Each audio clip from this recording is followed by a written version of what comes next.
السلام عليكم ورحمة الله وبركاته. الحمد لله والصلاة والسلام على رسول الله على آله حزب الله. أعوذ بالله من الشيطان الرجيم. بسم الله الرحمن الرحيم. إياك نعبد وإياك نستعين. صدق الله العظيم. கண்ணியத்திற்கும் மதிப்பிற்குரிய உலமாக்களே, பெரியோர்களே, இஸ்லாமிய சகோதர சகோதரிகளே, சமீபத்தில் திருச்சியில் தப்லீக் உலமாக்கள் நடத்திய ஒரு மாநாட்டில் ஈயாக்க நஅபுது வ ஈயாக்க நஸ்தஈன் என்ற ஆயத்தை ஒரு மௌலவி அவர்கள் ஓதி, இறைவா, உன்னையே நாங்கள் வணங்குகிறோம், உன்னிடத்திலேயே உதவி தேடுகிறோம் என்று சொல்லிவிட்டு அவுலியாக்கள்கிட்ட போய் உதவி தேடுவது சரியல்ல என்று சொன்னார். இன்னைக்கு நடக்கிறது என்னன்னு சொன்னா, அங்கு சென்று அவுலியாக்களிடத்தில், முன்னோரு இடத்தில், நாதாக்கள் இடத்தில் உதவி தேடுறது. அந்த உதவி தேடுறது கூடாது.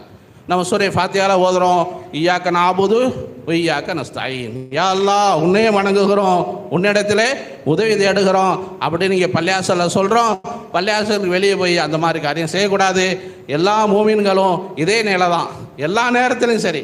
பள்ளியாசல் மட்டுமல்ல, எல்லா நேரத்திலும் ஈயாக்க நஅபுது வ ஈயாக்க நஸ்தஈன் இந்த நிலை வந்துருச்சுன்னு சொன்னால் யாருக்கு எந்த விதமான திகட்டல் வராது. அது மட்டும் அவர் ஓதுனது குர்ஆன் ஆயத்து தான். ஆனால் இந்த விளக்கம் சரியா இல்லையா என்று நாம் பார்க்கணும். குர்ஆனில் அல்ஹம்து சூராவில் வரக்கூடிய இந்த ஆயத்தை எல்லோருக்கும் தெரியும். நாம் ஒவ்வொரு வக்கத்திலும் அல்லாஹ்விடத்தில் சொல்கிறோம், ஈயாக்க நஅபுது வ ஈயாக்க நஸ்தஈன், இறைவா, உன்னையே வணங்குகிறோம், உன்னிடமே உதவி தேடுகிறோம் என்பதுதான் அதனுடைய அர்த்தம். வணக்கம் என்பது அல்லாஹுக்கு மாத்திரம்தான் சொந்தம். வணக்கம் அல்லாஹ் அல்லாத யாருக்கும் செய்யக்கூடாது. அப்படி செஞ்சால் அவன் காபிரா போயிடுவான். ஆனால் உதவி என்பது அப்படி அல்ல. அல்லாஹுவிடம் நாம் உதவி கேட்கிறோம், அந்த உதவி ஹகீகி. மனிதர்களிடம் நாம் உதவி கேட்கிறோம், அந்த உதவி பேரு மஜாசி. உதாரணமாக அல்ஹம்துலில்லாஹி ரப்பில் ஆலமீன் என்று சொல்கிறோம். எல்லா புகழும் அல்லாஹ்வுக்கு, சப் ஹூபியா அல்லாஹ்வுக்கு ஹி ஹே, எல்லா புகழும் இறைவனுக்கு என்று சொல்கிறோம். நாமளும் சொல்றோம், எல்லா உலமாக்களும் சொல்றாங்க. இப்போ தப்லீக் ஜமாத்தை, இல்யாஸ் தப்லீக் ஜமாத்தை சார்ந்த மனிதர்கள் எல்லா புகழும் அல்லாஹ்வுக்குன்னு சொல்லிட்டு அவங்க தப்லீக் அமீன் சாப்புகளை புகழ்றாங்க. 40 நாள் சில்லாவுக்கு போயிட்டு வந்தவங்க புகழ்றாங்க. அப்போ இது எப்படி ஜாயிஸு? எல்லா புகழும் அல்லாஹ்வுக்குன்னு சொன்னால் அல்லாஹ் மட்டும்தானே புகழணும். அதிகாரிகளை புகழ்றது, டெல்லி ஹஜ்ரத்ஜியை புகழ்றது, இதெல்லாம் எப்படி ஜாயிஸு? அப்போ புகழ் 2 வகையா இருக்குது. அல்லாஹ்வை புகழ்றது, அடியார்களை புகழ்றது. அடியார்கள் செய்கின்ற சேவைகள், அவர்களுடைய அறப்பணிகளை புகழலாம். அல்லாஹ் அவனுடைய புகழ் ஹகீகி.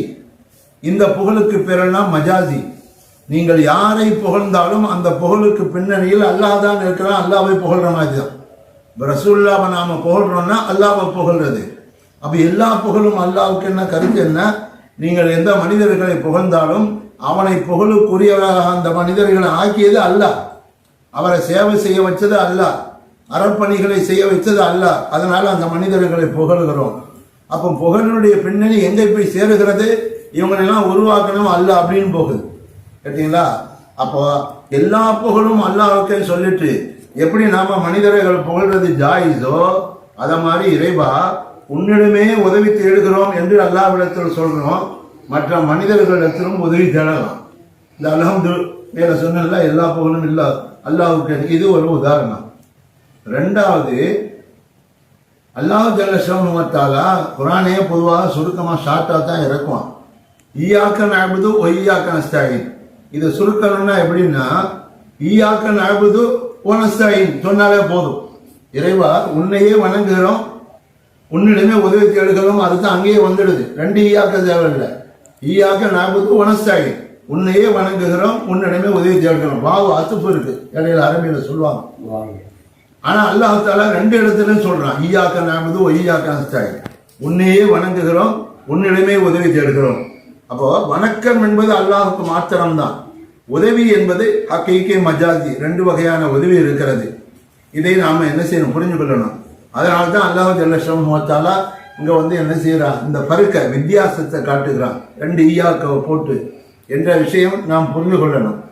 2வது குர்ஆன்ல அல்லாஹ் என்ன சொல்றான், வத்தாவனு அலல் பிர்ரி வத்தக்வா, நீங்கள் ஒருவருக்கு ஒருவர் உதவி செய்யுங்கள் என்று சொல்கிறான். நான் உங்கள்கிட்ட உதவி கேட்கணும், நீங்க எனக்கு என்கிட்ட உதவி கேட்கணும், நான் உங்களுக்கு உதவி செய்யணும், நீங்க எனக்கு உதவி செய்யணும். அப்ப அல்லாஹ்வே சொல்றான், மனிதர்களே நீங்கள் ஒருவருக்கு ஒருவர் உதவி செய்து கொள்ளுங்கள் அப்படின்னு அல்லாஹ் தஆலா சொல்றான் குர்ஆன் ஆயத்து. இன்னொரு ஆயத்துல சொல்றான், இன்னமா வலியுக்குமுல்லாஹு வ ரசூலுஹு, அல்லாஹும் ரசூலும் உங்களுடைய உதவியாளர்கள், வல்லதீன ஆமனு, ஈமான் கொண்டவர்களும் உங்களுக்கு உதவி செய்வார்கள் என்று அல்லாஹ் சொல்றான். அப்ப அல்லாஹ்வும் உதவி செய்யறான், ரசூலுல்லாஹ் உதவி செய்யறாங்க, மூமின்களும் உதவி செய்யறாங்க. என்ன கருத்து? அல்லாஹ் செய்யறது அசல், ரசூலுல்லாஹ் செய்யற உதவி, மனிதர்கள் செய்கிற உதவி எல்லாம் அல்லாஹ் தஆலா அவங்களுக்கு உதவி செய்யக்கூடிய ஆற்றலை கொடுத்திருக்கிறான். மற்ற மனிதர்கள், சகோதரர்கள், நம்முடைய மனைவி மக்கள் உதவி செய்வார்கள். அந்த ஆற்றல் அல்லாஹ் புடுங்கிட்டா எந்த மனிதராலும் உதவி செய்ய முடியாது. அப்ப உதவி செய்யக்கூடிய ஆற்றலை அல்லாஹ் தான் கொடுத்திருக்கிறான். அத மாதிரி அவுலியாக்கள் உதவி செய்யக்கூடியவர்கள். என்ன அல்லாஹ் தானே சொல்றான், இன்னமா வலியுக்குமுல்லாஹு வ ரசூலுஹு வல்லதீன ஆமனு, அல்லாஹ்வும் ரசூலும் மூமின்களும் உதவி செய்யக்கூடியவர்கள். இப்போ ஈயாக்க நஅபுது வ ஈயாக்க நஸ்தஈன், உன்னிடமே உதவி தேடுகிறோம் என்று சொல்லிவிட்டு நீங்க ஏன் அவுலியாக்கள்கிட்ட போய் உதவி தேடுகிறீர்கள் என்று கேட்கிறாங்க. தப்லீகாரன் கேட்கிறாங்க, தௌஹீதுகாரன் கேட்கிறாங்க. நான் என்ன கேட்கிறேன்னா, சரி அல்லாஹ் தொழுகையினையும் வெளியையும் ஈயாக்க நஅபுது வ ஈயாக்க நஸ்தஈன், உங்களிடத்திலே உன்னிடமே நாங்கள் உன்னையே வணங்குகிறோம், உன்னிடத்திலே உதவி தேடுகிறோம் சொல்லிட்டு நீங்க உங்க தேவபந்து மாரிசா நடத்துறது, காஷிபுல் ஹுதா, திருச்சி மாசா ஜாமியல் ஹுதா மௌலூத் ஓதக்கூடாதுன்னு பத்வா கொடுத்துட்டு இந்த மாரிசாலாம் நடத்துறதுக்கு யார்கிட்ட போய் உதவி கேட்குறீங்க? மனிதர்களிடத்துல தான் உதவி கேட்குறீங்க. வசூல் சக்கரவர்த்தியாக தமிழ்நாட்டில் உள்ள எல்லா சில்லாக்களுக்கும் குல்லாவை போட்டு அல்லாஹ் பேரை சொல்லி வசூல் பண்றீங்களா இல்லையா? கரன்சி நோட்டுகளை கத்தையாக வாங்கி கல்லாப்பட்டியை நீங்கள் நினைக்கிறீர்களா இல்லையா?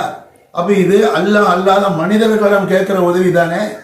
அல்லாட்டு தான் உதவி கேட்கணும்னு சொல்லிட்டு நீங்க ஏன் மனிதர்கள்ட்ட போய் சந்தா வசூல் பண்றீங்க? அது மாத்திரமல்ல, ஒரு பிரச்சனை வந்தா நீதிமன்றத்துக்கு போய் நீதிபதி உதவியை கேட்கறது, போலீஸ் ஸ்டேஷன்ல போய் இன்ஸ்பெக்டர் உதவியை கேட்கறது. அப்ப இதெல்லாம் மனிதர்களிடம் கேட்கிற உதவி தானே. இப்படி சொன்னா உடனே அவங்க என்ன சொல்லுவாங்க தெரியுமா, இது இவங்கெல்லாம் உயிரோடு இருக்கிறாங்க, அவுலியாக்கள்லாம் மௌத்தா போயிட்டாங்க, நபிமார்கள் அவுலியாக்கள்லாம் மௌத்தா போயிட்டாங்க. அப்படி மேலே சொன்ன மற்றவங்கெல்லாம் மனிதர்கள், நீதிபதிகள், போலீஸ் ஸ்டேஷன்ல உண்டான அதிகாரிகள், கலெக்டர் ஆபீஸ்ல உண்டான அதிகாரிகள்லாம் உயிரோடு இருக்கிறாங்க, அதனால உதவி கேட்கிறோம். அவுலியாக்கள்லாம் மௌத்தா போயிட்டாங்க. ஈயாக்க நஅபுது வ ஈயாக்க நஸ்தஈன் ஆயத்துல உயிரோடு இருக்கிறவங்கள்ட்ட அல்லாஹ் நாங்க உதவி கேட்போம், மௌத்தா போனவங்கள்ட்ட உதவி கேட்க மாட்டோம்னு அங்க எங்க சொன்னீங்க? அப்படி ஒன்றும் ஆயத்து இல்லையே. உன்னிடமே உதவி எடுக்கிறோம், அங்க ஹயாத்து மௌத்துன்னு ஏதாவது பிரிக்கவா செய்யறோம்? இல்லையா? அப்படிலாம் இல்லையே. அப்ப இல்லாத விளக்கத்தை சொல்லக்கூடாது. அப்ப இபாதத் என்பது வேறு, உதவி என்பது வேறு. அதனாலதான் அங்க 2 ஈயாக்கம் அல்லாஹ் போட்டான். இபாதத்து அல்லாஹ்வுக்கு மாத்திரம்தான், வேற யாருக்கும் இபா செய்யக்கூடாது. உதவி அல்லாத மற்றவர்களிடத்தில் நாம் கேட்பதும் அவர்கள் உதவி செய்வதற்கு அல்லாஹ் ஆற்றலை கொடுத்து அவர்கள் உதவி செய்வதும் ஜாயிஸ் தான். இமாம் கஸாலி ரஹ்மத்துல்லாஹி அலைஹி சொல்றாங்க, हर के इस्तिमदाद करदा मी शब्द बुवे दर हयात इस्तिमदाद करदा मी शब्द बुवे बाज़ मवात. எந்த வழியில்லா ஹயாத்தில் உதவி செய்ய முடியுமோ அவர் வஃபாத்தானாலும் உதவி செய்ய முடியும் அப்படின்னு இமாம் கஸாலி ரஹ்மத்துல்லாஹி அலைஹி அவங்க சொல்லி காட்டுறாங்க. அப்போ வஃபாத்திற்கு பிறகு எத்தனையோ நபிமார்கள் அவுலியாக்கள்லாம் உதவி செய்திருக்கிறாங்க. வஃபாத்திற்கு பிறகு யாரும் உதவி செய்ய முடியாதுன்னு சொல்லி தப்லீகாரங்க, தௌஹீதுகாரங்க சொல்றதா இருந்தா அவங்கெல்லாம் ஒவ்வொரு நாளும் 50 வக்து தொழுகணும், 5 வக்து தொழுகக்கூடாது. ஏன்னா மேராஜுல ரசூல் ஸல்லல்லாஹு அலைஹி வஸல்லம் அல்லாஹ்வை சந்தித்து நமக்கெல்லாம் கிஃப்டாக 50 வக்தை வாங்கிட்டு வந்துட்டாங்க. அல்லாஹ் 50 வக்தை கொடுத்தான், ரசூலுல்லாஹ் வாங்கிட்டு வந்துட்டாங்க. யா அல்லாஹ் இதை கொஞ்சம் குறைச்சிருன்னா ரசூலுல்லாஹ் சொல்லல. 6வது வானத்தில் வந்த உடனே இறைவனோடு உரை புரிந்த மேதை கலிமுல்லா மூசா அலைஹிஸ்ஸலாம் தான் ரசூலுல்லாஹ்வை தடுத்து ஷார்ட்டா சொல்ற, இது புகாரி ஷரீஃப்ல 50வது பக்கத்தில் வருது. யார் ரசூலுல்லாஹ், இந்த 50 வக்தை உங்க உம்மத்துமார்கள்லாம் தாங்க மாட்டாங்க, திரும்ப போய் அல்லாஹ்ட்ட கேளுங்க, குறைய அல்லாஹ்ட்ட சொல்லுங்க அப்படின்னு சொல்ல ரசூலுல்லாஹ் போனாங்க. அல்லாஹ் 5 வக்தை குறைச்சு 45 ஆக்கணும். அப்பவும் ரசூலுல்லாஹ் பேசாம வந்துட்டாங்க. திரும்பவும் மூசா அலைஹிஸ்ஸலாம். இப்படி 9 தடவை மூசா அலைஹிஸ்ஸலாம் திரும்ப ரசூலுல்லாஹ் அனுப்பி கடைசியில் அல்லாஹ் தஆலா 5 வகுத்தாக ஆக்கினான். அப்பவும் மூசா அலைஹிஸ்ஸலாம் சொன்னாங்க, இன்னும் கொஞ்சம் போய் இன்னும் குறைச்சிட்டு வாங்க, என் உம்மத்தில் நான் பட்ட பாடி எனக்கு தான் தெரியும் அப்படின்னாங்க. இல்லை 9 தடவை போயிட்டேன், எனக்கு வெக்கமா இருக்கு, போக மாட்டேன் அப்படின்னு ரசூலுல்லாஹ் சொல்லிட்டார். சரி, இப்போ புகாரி ஷரீஃபில் இந்த ஹதீஸ் என்ன காட்டுது? ரசூலுல்லாஹி ஸல்லல்லாஹு அலைஹி வஸல்லம் மேராஜுக்கு போகும்போது ஹஜ்ரத் கலீமுல்லாஹ் மூசா அலைஹிஸ்ஸலாம் இந்த துன்யாவில் ஹயாத்தோடு வாழ்ந்தாங்களான்னா வாழலை. அவங்க வஃபாத்தாகி கிட்டத்தட்ட 3000 வருஷத்துக்கு பிறகுதான் ரசூல் ஸல்லல்லாஹு அலைஹி வஸல்லம் மேராஜுக்கு போறாங்க துன்யாவில் பிறந்து. அப்போ மூசா அலைஹிஸ்ஸலாம் இந்த உம்மத்துக்கு செய்த மாபெரும் உதவி. எப்போ உதவி செய்திருக்கிறாங்க? வஃபாத்திற்கு பிறகு உதவி செய்திருக்கிறார்கள். அது மாதிரி இப்ராஹிம் அலைஹிஸ்ஸலாம் 7வது வானத்தில் இருந்துகிட்டு யார சொல்லல அவங்க உம்மத்துக்கெல்லாம் என் சலாத்தை சொல்லுங்க சொல்லிட்டு 3ஆம் கலிமா சுப்ஹானல்லாஹி அல்ஹம்துலில்லாஹி ஓத சொல்லுங்க. ஒரு தடவை ஓதுனா சொர்க்கத்தில் 1 மரம் வரும், 100 தடவை ஓதுனா அவங்களுக்காக 100 மரம் வரும்னு சொன்னாங்க. அப்ப இப்படி நமக்கெல்லாம் அதிகமான சொர்க்கத்தினுடைய சோலைகளை உருவாக்குவதற்கு ரசூலுல்லாஹ்வின் மூலம் நமக்கு உதவி செய்தது யாரு? இப்ராஹிம் அலைஹிஸ்ஸலாம். இப்ராஹிம் அலைஹிஸ்ஸலாம் மூசா அலைஹிஸ்ஸலாத்துக்கு முன்னால உள்ளவங்க. அப்போ நபிமார்கள் வஃபாத்திற்கு பிறகு உதவி செய்கிறார்களா இல்லையா? இப்படி எத்தனையோ உண்டு. இப்போ ராம்நாட்டில் இருந்து ஒரு 15 வருஷத்துக்கு முந்தி கூத்தானூரில் தஹசீல் வாங்கிட்டு ஒரு மௌலவி ஜோப்பில் 100 ரூபா வச்சுக்கிட்டு சரி நாகூர் தியாரத்துக்கு போகலான்னு வந்தார். இங்கே தர்காவுக்கு வந்தோன்னா 100 ரூபாயை காணும், திரும்ப போக முடியாது. 100 ரூபாய்க்குள்ள ராம்நாட்டுக்கு போயிடலாம். அதோட 15 வருஷத்துக்கு முந்தி உடனே எஜனமா ஷாவுல் நாயகத்து போய் நாயகமே உங்களை தியாரத்து பண்ணத்தான் வந்தேன், 100 ரூபாயை காணும் அப்படின்னு சொல்லிட்டு பள்ளியாசலுக்கு உட்காந்துட்டார். போகிறதுக்கு வழி இல்லை. இப்போ யார்கிட்ட யாசகம் கேட்கணும்? ஒரு மௌலவி எப்படி யாசகம் கேட்கறது? அது வெக்கம் இல்லவா? பள்ளிவாசலில் நவாப்பள்ளியில் நாகூரில் உட்காந்துட்டே இருக்கணும். மத்தியானம் துஹருக்கு பிறகு திடீர்னு ஒரு பெரிய வயது முதிர்ந்தவர் அங்கேருந்து வந்து 100 ரூபா இந்தாங்க பிடிங்க கொடுத்தாலும். இது என்கிட்ட நேராக சொன்னார். அப்போ இவர் கேட்டால் நீங்கள் யாருங்க, நீங்கள் யாரை கூப்பிட்டீங்க? அவன் சொல்கிறான், நீங்கள் யாரை கூப்பிட்டீங்க? அந்த ஆளு தான் நான் அப்படின்னு சொல்லிட்டு கிடுக்கிடுன்னு போயிட்டாங்களாம். இது நிஜத்தில் நடந்த சம்பவம். அந்த மௌலவி பேர் எனக்கு மறந்து போச்சு, ராம்நாட்டை சார்ந்தவர். அந்த 100 ரூபாய் வாங்கிட்டு அதுக்கு ஊருக்கு போய் சேர்ந்தேன். அப்போ நான் சொன்னேன், அதோட ஷாவலமி நாயகம் பாஷா யோதான் அவங்கள நீங்கள் நேருக்கு நேராக சந்தித்தது பெரிய பாக்கியங்க அப்படின்னு நான் சொன்னேன். இது 1 இல்லை 2 இல்லை, இப்படி நிறைய இருக்குது. ஹயாத்திற்கு பிறகு வழிமார்கள்லாம் அவங்கெல்லாம் என்ன செய்கிறாங்க? கபூர்ல ஹயாத்தோடு தான் இருக்கிறாங்க, வெளியே பார்க்குறாங்க. அதற்கு ஆயிஷா ரலியல்லாஹு தஆலா நம்முடைய அன்னை பெருமானார் அவர்களை தியாரம் செய்ய போகும்போது சாதாரண ட்ரெஸ்ஸோடு போவாங்க. அப்புறம் அபூபக்கர் நாயகம் உள்ளே போன பிறகு தன்னுடைய வாப்பா தான் சொல்லி வீட்டு ட்ரெஸ்ஸோடு போவாங்க. உமர் ரலியல்லாஹு தஆலா அடக்கம் செய்யப்பட்ட பிறகு கண்கள் 2ஐ தவிர மற்ற எல்லாவற்றையும் மூடிக்கொண்டு போவார்களாம். காரணம் சொல்றாங்க, ஹயாம் என் உமர் அவர்களுக்கு நான் வெக்கப்பட்டுன்னு சொல்றாங்க. அப்போ உமர் அவங்க 6 அடிக்கு அந்த பக்கம் 100 ரோட்ல இருக்காங்க. அப்போ உள்ள இருந்து பார்க்கிறார்கள் வலிமார்கள். உமர் ரலியல்லாஹு நபி கிடையாது, வலி தானே, சஹாபி. அப்போ உமர் ரலியல்லாஹு பார்க்குறாங்க, அந்நிய ஆள் முன்னால புர்கா போட்டு போகணும்னு போறாங்க. கேட்டீங்களா? அப்போ உதவிங்கிறது வலிமார்களுடைய கராமத்துங்கிறது வஃபாத்திற்கு பிறகும் தொடரும். இப்படி எத்தனையோ சம்பவத்தை நாம சொல்லிக்கிட்டே போகலாம். இப்போ ஈயாக்க நாபது ஈயாக்க நஸ்தாயின், இறைவா உன்னையே வணங்குகிறோம், உன்னிடமே உதவி தேடுகிறோம் அப்படின்னு எல்லா நபிமார்களும் பொதுமக்களும் நாமெல்லாம் சொல்றோம். ஆனால் நபிமார்கள் வலிமார்களுக்கு சில சந்தர்ப்பம் இருக்குது, அல்லாட்ட கூட உதவி தேட மாட்டாங்க, சும்மா இருப்பாங்க. இப்போ உதாரணமாக ஹலீலுர் ரஹ்மான் ஹஜ்ரத் இப்ராஹிம் அலைஹிஸ்ஸலாத்து வஸ்ஸலாம் அவர்களை நெருப்பு குண்டத்தில் யாரை நம்ரூது தூக்கி போட முயன்றான். எதற்காக? அவர்களுடைய தேக்குமர திரேகத்தை தீக்கிரையாக்கி தாக்கி துன்யாவை விட்டு தூக்கணும் அப்படின்னு சொல்லி அவன் திட்டம். அந்த நேரத்தில் ஜிப்ரீல் அலைஹிஸ்ஸலாம் சொன்னாங்க, யா ஹலீலுர் ரஹ்மான், உங்களுக்கு என்ன உதவி தேணும் சொல்லுங்க, இந்த நெருப்பை பூரா அப்படியே நான் ஆஃப் பண்ணிடவா, வேற எதுவும் உதவி தேணுமா?